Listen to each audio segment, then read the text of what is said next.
ทุกคนเนาะสำหรับบ่าวเต็งทองเนาะก็มีบางคนเนาะว่าให้บ่าวเต็งทองนี่เนาะไปหากินน้ำคนทุกข์คนยากหากินน้ำเด็กน้อยเนาะก็มีหลายคนได้คอยเห็นเนาะในคอมเมนต์ในอย่างต่างๆเนาะแต่สำหรับพ่อนี่บ่ได้สำหรับบ่าวเต็งทองนี่เนาะก็คือเป็นที่พึ่งของคนทุกข์ยากหรือว่าของเด็กน้อยที่ยากจนเนาะอยู่ในเขตชนบทที่ห่างไกลซอกลีกที่หลายๆคนยังบ่ได้ไปรู้ไปเห็นเนาะก็คือได้บ่าวเต็งทองได้นำเอาภาพดังกล่าวนั้นมาเผยแพร่ให้สังคมได้รับรู้ว่าในครอบครัวนี่ทุกข์ยากส่ำใดเห็นบ่ขาดเขินนี่อย่างใดเนาะก็คือบ่าวเต็งทองได้นำเอาเรื่องราวนั้นมาเผยแพร่ให้ได้สังคมได้รับรู้ได้เห็นเนาะหลังจากนั้นก็ยังมีผู้ใหญ่ใจบุญแล้วก็เมตตาสงสารเนาะก็เลยเข้ามาได้ยื่นมือช่วยเหลือเพื่อยื้อชีวิตหรือว่าเพื่อให้เด็กน้อย2คนนี้มีอยู่มีกินในต่อไปเนาะเดี๋ยวเฮามาเบิ่งคลิปนำกันก่อนว่าเป็นหยังบางคนจึงว่าให้บ่าวเต็งทองนี่หากินน้ำคนทุกคนยากหากินน้ำเด็กน้อยเนาะแต่สำหรับค่อยบ่แม่นเนาะเฮามาเบิ่งคลิปนี้นำกันจากบ่าวเต็งทองนั่นแหละกับมื้อนี้ดาบ่าวซื้อข้าวมาให้เด้อ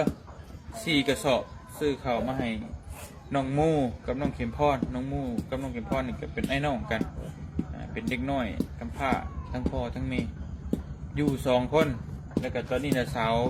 มาเยี่ยมมาแต่บ้านผัวมาเยี่ยมก็อยู่น้ำนาบ่าวน่ะสาวน่ะถ้าเพิ่นเมื่อบ้านแล้วก็อยู่2คนตอนนี้หาปลามากินแทนข้าวบ่มีข้าวกินพี่น้องอีต้นเด้นอกจากข้าวแล้วเจ้าอยากได้ยังอีกแนวกินลูกละไปอยากกินเนื้อแซ่บอันซ้ำนี่แซ่บป่ะซ้ำนี่โอ้ปะชิ้นหมูใส่กรอกลูกชิ้นแซ่บป่ะซ้ำนี่อันนี้ก็เนื้อแซ่บเนาะโอเคได้ข้าวแล้วก็ได้กินเนื้อแซ่บพี่น้องเนาะเอาไปกินเด้อ4 สอบนี่ก็จะได้มั่ง2 เดือนได้อยู่รอบเนาะได้2-3 เดือนพอแล้วนี่พี่น้องเลยกลัวละกลัวเรื่องเนาะ3 คนเนาะจนเลย4 เดือน5 เดือนทำไร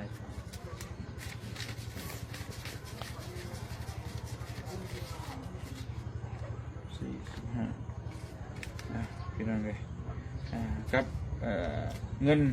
1,500,000 กีบเด้อจะสิเก็บไปซื้อหยังระบาเสียวให้เงิน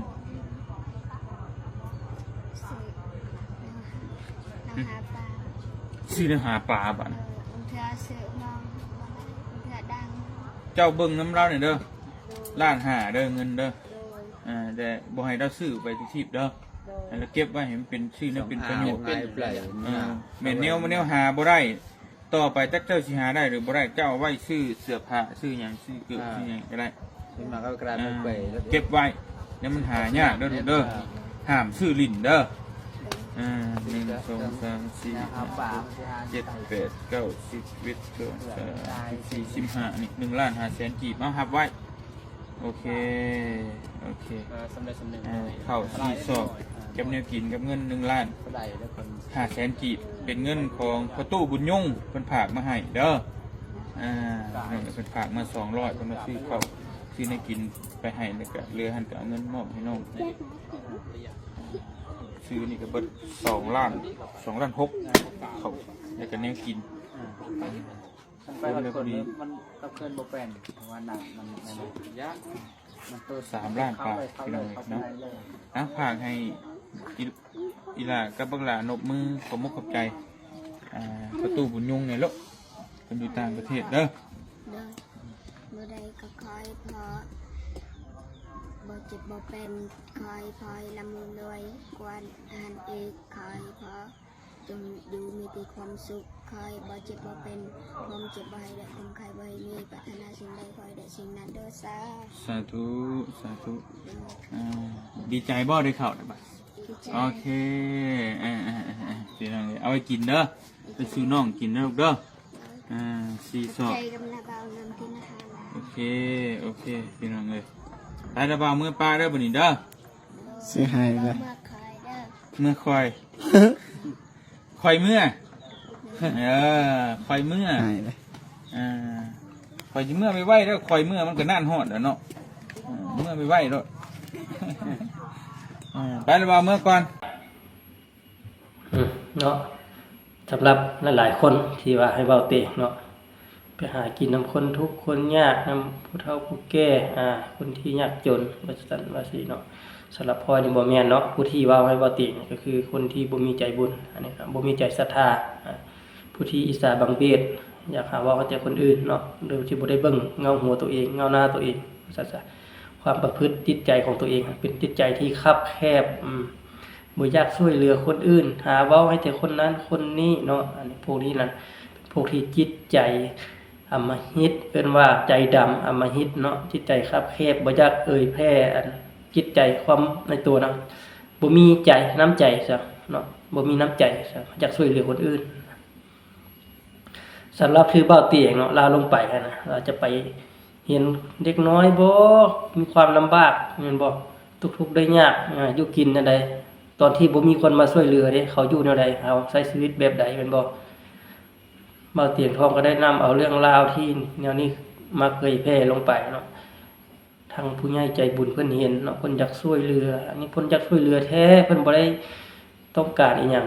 จากคนที่เพิ่นช่วยเหลือนะเนาะเพิ่นบ่ได้ต้องการอันนั้นเพิ่นอยากช่วยเหลือเพิ่นมีจิตใจอยากช่วยเหลือเนาะเพิ่นเตรียมใจช่วยว่าซั่นซะถึงสิว่าเพิ่นบ่ได้มาด้วยตัวเองเพิ่นก็ฝากทางเบ้าเตียงเนาะผู้ที่ลงไปทางพื้นที่โดยที่ไปฮอดไปถึงเนาะ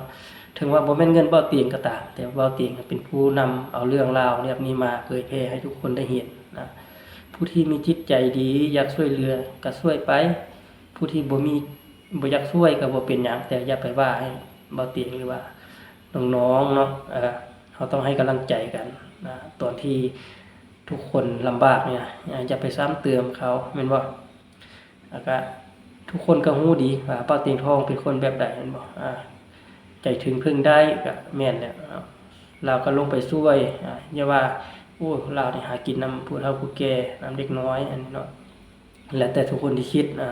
ในมุมมองของข้อยนี่บ่อันนี้เนาะเป็นเรื่องราวที่ดีเนาะก็คือเป็นคนหนึงที่เบ้าเตียงไปช่วยเหลือสังคมเนาะที่อยู่ในความยากลำบากเนาะหลายๆคนที่ผ่านมาก็ถือว่าเราก็ได้ช่วยหลายเลยนะในเบื้องต้นเขาเจ้าก็อาจจะมีชีวิตที่ดีขึ้นได้กว่าเก่าเนาะเพราะว่าเขามีน้ำกินมีข้าวมีอาหารการกินแม่นบ่แล้วก็ทุกคนอาจจะเมตตาสงสารแม่นบ่สำหรับคือน้องสองคนนี้พ่อแม่ก็บ่อยู่แล้วแม่นบ่จะให้เขาเพิ่งไปแม่นนี่ถ้าเฮาไปลงช่วยเหลือเขาแม่นบ่อาศัยทางบ้านเขาก็อาจจะบ่เต็มที่เนาะทางในบ้านก็เบิ่งเนาะถ้าพิมพ์งานทางใจบุญบ่ไปฮอดไปถึงอาจสิบ่มีไผช่วยเหลือได้เท่านี้เนาะทุกคนอาจจะฮู้ดีเนาะแต่ก็ค่อยก็ขอขอบใจทางเบ้าเตียงทองและก็ผู้ใหญ่ใจบุญเนาะที่ช่วยเหลือน้องให้ข้าวให้เงินให้ที่อยู่ที่กินน้องเนาะก็เป็นการต่อชีวิตของน้องจากที่ลำบากหลายๆเรื่องที่ผ่านมาก็มีข้าวกินได้แล้วก็มีเงินใช้ได้แล้วก็ชีวิตของน้องอาจจะดีขึ้นได้สักเล็กสักน้อยเนาะอันนี้ก็ทุกคนอาจจะฮู้ดีเนาะคนเฮาเนาะถ้ามีการช่วยเหลือเข้าไปแล้วชีวิตการเป็นอยู่กำลังใจเขาก็มีจิตมีใจเนาะก็เป็นกำลังใจให้ทางน้องๆ2คนนี้เนาะก็สู้ต่อไปเพื่อให้อยู่รอดก็คนเฮ็ดได้เนาะสนใจชีวิตแบบใดก็เขาก็สิมีวิธีของเขาเนาะเราก็ยังมีไอ้น้องที่อยู่ไกลก็มาเยี่ยมอยู่มายามอยู่มาเบิ่งอยู่เนาะอันนี้ก็คือเรื่องราวของชีวิตของ2ไอ้น้องนี้เนาะที่เบ้าเตียงทองได้ลงไปช่วยเหลือเนาะแล้วก็มีบางคนก็จังว่าให้เบ้าเตียงทองนั้นเนาะตามที่ค่อยว่ามาแหละเนาะหากินนำเด็กน้อยนำผู้เฒ่านำคนทุกข์คนยากอันนี้เนาะพวกเจ้าอยากเว้าไปก็เว้าเนาะแต่สำหรับข้อยบ่แม่นเนาะก็ฝากทุกคนไปคิดเบิ่งว่าสิ่งที่พวกเจ้าเว้ามามันถูกบ่เนาะตามที่ข้อยคิดนี่มันบ่ถูกพวกเจ้ามีใจคับแคบโพดเนาะยานลื่นยานเหลืออิสาบังเบียดข้อยเบิ่งได้เนาะจิตใจพวกเจ้ามันบ่อยากเผยแพร่เป็นคนบ่มีน้ำใจว่าซั่นซะก็ฝากทุกคนซำนี้แหละ